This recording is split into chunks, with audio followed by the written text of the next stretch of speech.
Et Shalom Akim, Shalom. Commençons comme toujours en donnant tout honneur et toute gloire à notre Seigneur, notre pouvoir. Yahweh, Bahasham, Yahweh Shai, Bahasham, Raha Kodash. D'où l'honneur et respect aux apôtres de Great Millstone établis par notre Seigneur pour guider l'élection de la nation d'Israël. Et bien sûr, Shalom aux élus. Alors, c'est le frère Zakar du camp de Great Millstone Montréal revenant avec une leçon qui est encore basée sur le camp qu'on a eu dimanche passé, sur des propos qu'a dit ce Tédomite, qui est passé par le camp. Un des propos qu'il a dit, c'est que les Israélites, quand on regarde les hiéroglyphes, les images des Israélites en Égypte, ça montre que c'était des soi-disant blancs. Et bien sûr, ce n'est qu'un menteur. Les Écritures te disent que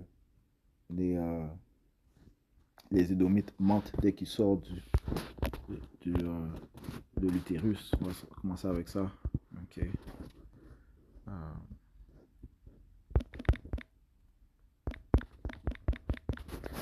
Dans le livre de Psaume 58 verset 3.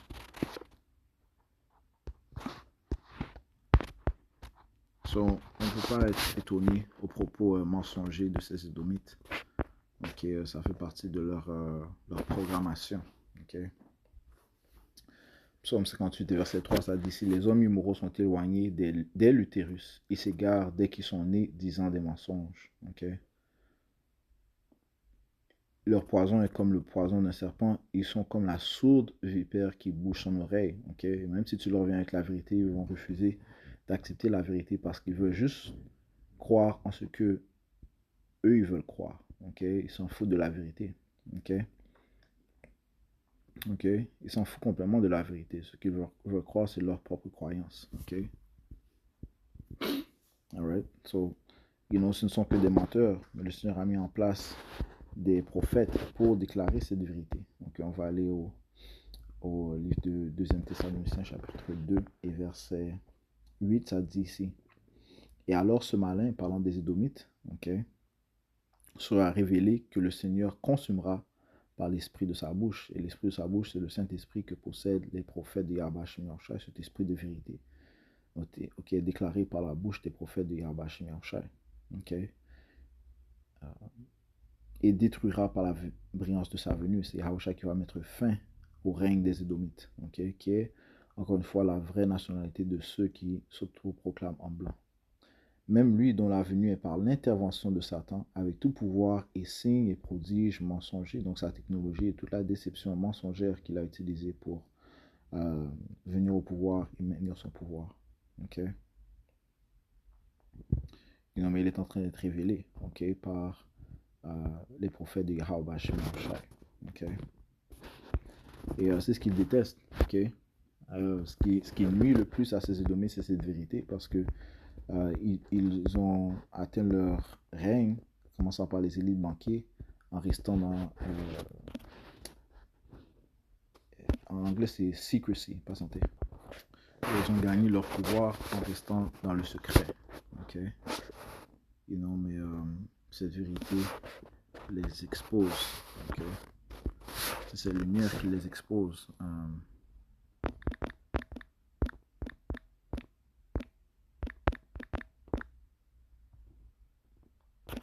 Job 24.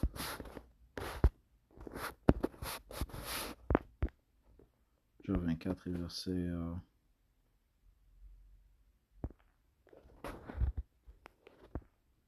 17, ça dit: car le matin, qui représente cette vérité, est pour eux comme l'ombre de la mort. Ça c'est un signe de la venue de Yahushua, qui est fidèle et véritable. Car le matin est pour eux comme l'ombre de la mort. Si quelqu'un les reconnaît, c'est pour eux les terreurs d'ombre de la mort. Donc c'est ce qu'ils craignent le plus. Cette vérité, la venue de Yahushua, être exposée, être reconnu comme étant les Édomites, les déceveurs, les mensongers, les menteurs, les criminels, sachant qu'ils vont devoir payer pour tous les crimes qu'ils ont fait, tous les mensonges qu'ils ont propagés, et tout le sang qu'ils ont versé.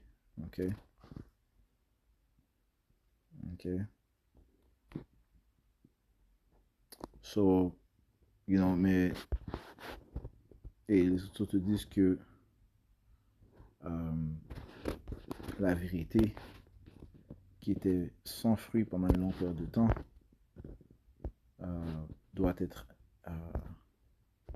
déclarée. Ok, c'est dans le livre de 4 Esdras 6. Ok, on va sortir ça rapidement. 4 Esdras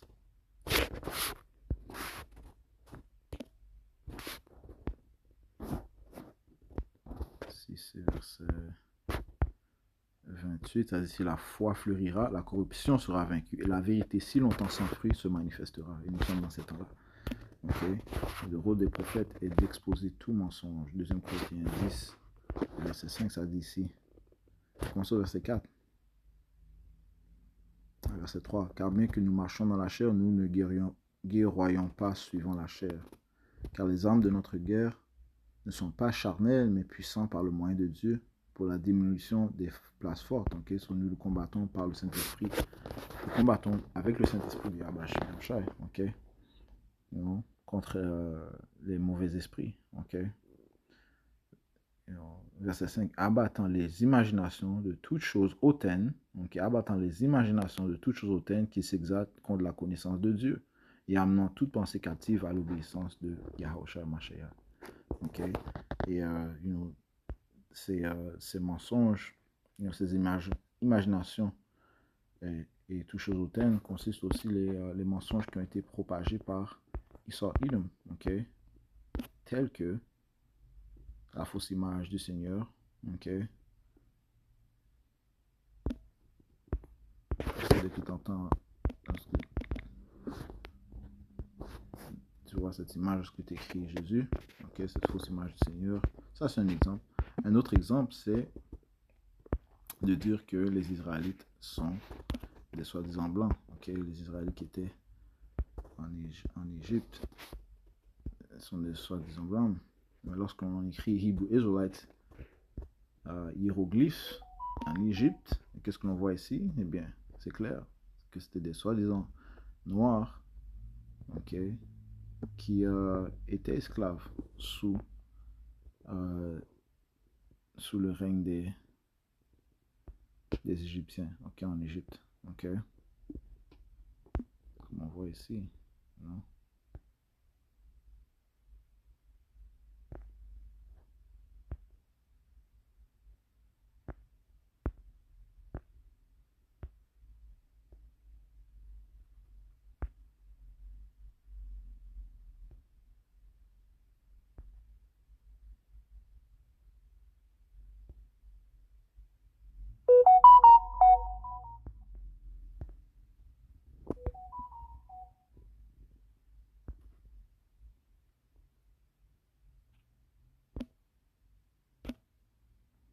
You know? Et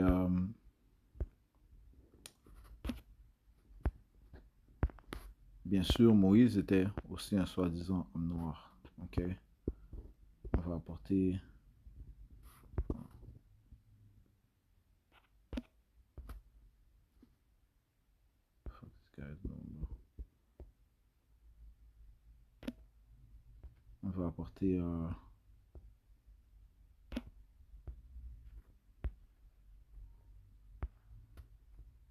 les préceptes qui prouvent cela. Ok, désolé.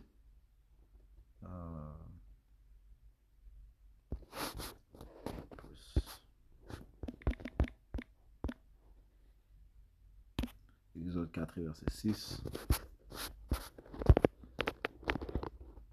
Exode 4 et 6, ça dit ici. Et le Seigneur Yahweh lui dit encore, mets maintenant ta main dans ton sein. Et il mit sa main dans son sein. Et quand il la retira, voici sa main était lépreuse, blanche comme la neige. Ok? Alright? Et il dit, remets ta main dans ton sein. Et il remit sa main dans son sein. Et la retira de son sein. Et voici, elle était revenue comme le reste de sa chair. Ok? Donc, sa main fut devenue, soi-disant blanche. Ok? Il a lépreuse. Ok? Soi-disant blanche, man. Ok? Mais après, lorsqu'il a ressorti, Lorsqu'il a remis sa main dans son sein et qu'il a ressorti, eh bien, elle est redevenue de couleur normale, d'un brun foncé. Okay? Ce qui prouve que Jacob, tout comme ses frères et ses sœurs d'Israël, étaient des soi-disant noirs. Okay? Soi-disant noirs. On comprend que les termes blancs, noirs ne sont que des constructions sociales créées par les Édomites, les élites édomites, okay? Afin de catégoriser les peuples. C'est une invention, okay? Qu'ils ont mise en place dans les années, à la fin des années 1600. C'était principalement pour diviser les serviteurs sous contrat des esclaves soi-disant noirs. Donc ils ont mis dans la loi que les esclaves soi-disant noirs ne pouvaient pas se marier avec des soi-disant blanches qui étaient des serviteurs sous contrat. Donc beaucoup okay, étaient des soi-disant étaient des Israélites. Okay? Beaucoup de ces soi-disant blancs des serviteurs sous contrat étaient des Israélites. Okay? Irlandais, de la Grande-Bretagne, ainsi de suite. Okay? Mais après, ils les ont appelés des blancs. Okay? Ça a créé des divisions et ils ont donné plus de bénéfices à ceux qui étaient blancs. Donc, ils ont favorisé les blancs des noirs. Et ça tient jusqu'à aujourd'hui. Okay? Maintenant, ça a donné un certain orgueil aux ceux qui ont la couleur soi-disant blanche, okay, à cause, encore une fois, des élites de ce temps-là. Okay? Et donc, maintenant, la majorité de ces soi-disant blancs sont des Édomites. Okay? Ça, c'est la marque qui est tombée sur Esau, Edom, que Caïn avait reçu aussi. Okay? Alright. Parce que lorsque tu lis Genèse 25, ça te dit que Esau était roux. Okay? Roux, c'est retournement latin Russus qui signifie rouge. Donc lorsqu'il est sorti, il est sorti rouge. Okay? Parce que son sang apparaissait à travers sa peau. Okay? You know? Il était un soi-disant homme blanc. Okay? Et j'avais apporté quelques informations dans la dernière leçon concernant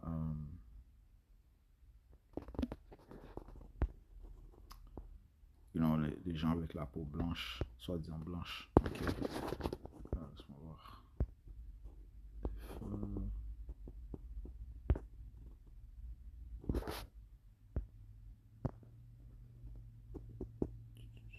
Patientez un instant.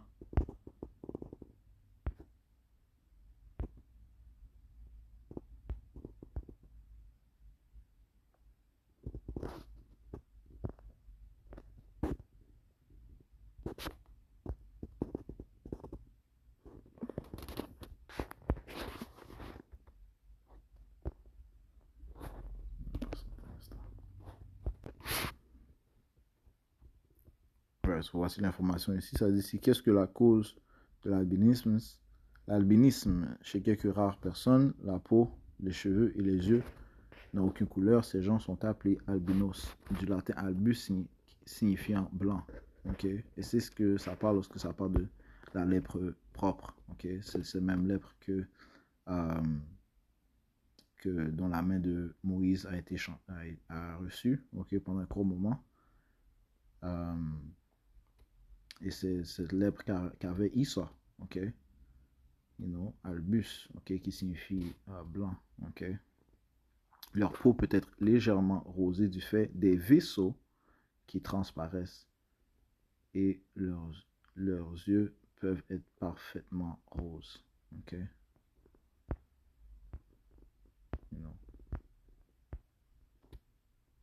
Et la couleur rose est un dérivé du rouge. Okay? So, ce que ça signifie en d'autres mots, c'est qu'il y a un manque de mélanine. Et ça dit ici l'albinisme qui touche une personne sur 20 000 environ et de toutes les races. Il est héréditaire et provient d'une absence totale de mélanine, cette substance colorante de la peau, des cheveux et des yeux. La mélanine, qui est le produit final d'une chaîne de réactions chimiques, ne peut se former sans le concours d'une enzyme, la tyrosinase, l'organisme d'un albinos ne produisant pas cette enzyme, il ne génère pas non plus de mélanine. Okay? Ça, c'est un manque de mélanine. Issa avait un manque de mélanine. La mélanine avait été retirée de Moïse pendant un certain temps. Okay? Et non, Moïse n'est pas devenu un édomite. Sa mère n'est pas devenue édomite. Okay? Il n'est pas forcément devenu édomite. Okay? Parce que c'est pas tous les édomites. C'est pas tous les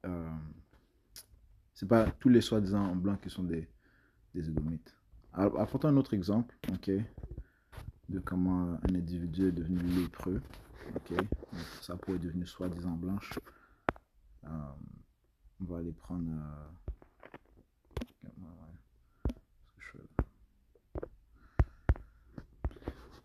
désolé, Myriam. Dans le livre de Nombres, chapitre 6. Non, chapitre 12, désolé, et verset 1, ça dit: Myriam et Aaron parlèrent contre Moïse à cause de la femme éthiopienne avec laquelle il était marié, car il était marié avec une femme éthiopienne. Et ils dirent: le Seigneur n'a-t-il pas parlé? N'a-t-il parlé que par Moïse seulement? N'a-t-il pas parlé aussi par nous? Et le Seigneur leur entendit. Et le Seigneur l'entendit. Or, ce homme Moïse était très docile, plus que tous les hommes qui étaient sur la surface de la terre.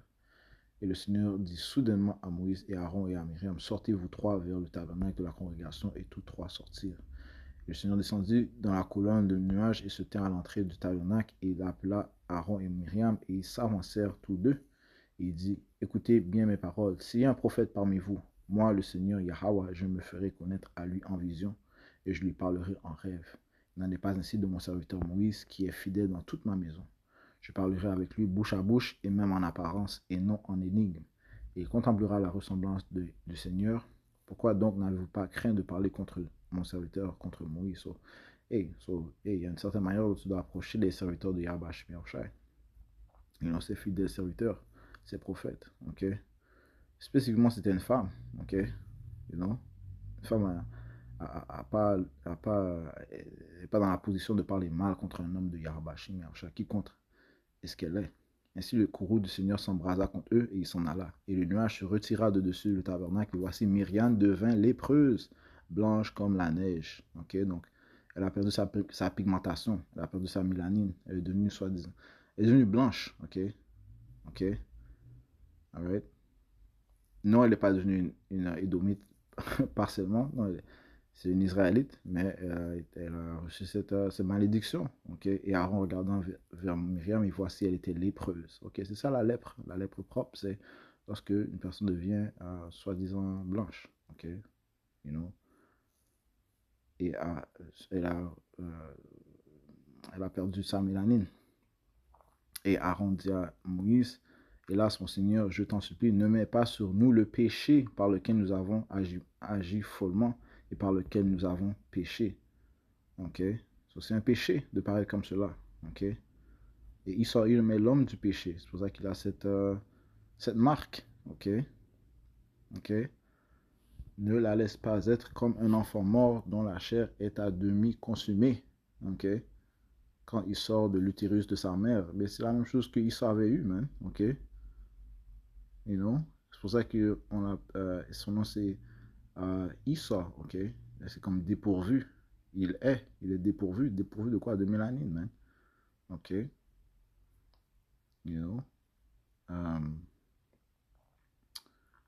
Ça dit: ne la laisse pas être comme un enfant mort dont la chair est demi-consumée quand il sort de l'utérus de sa mère. Ça prouve que Myriam aussi était soi-disant noire. Et ils étaient en Égypte. Ils étaient les esclaves en Égypte. Ils étaient soi-disant noirs.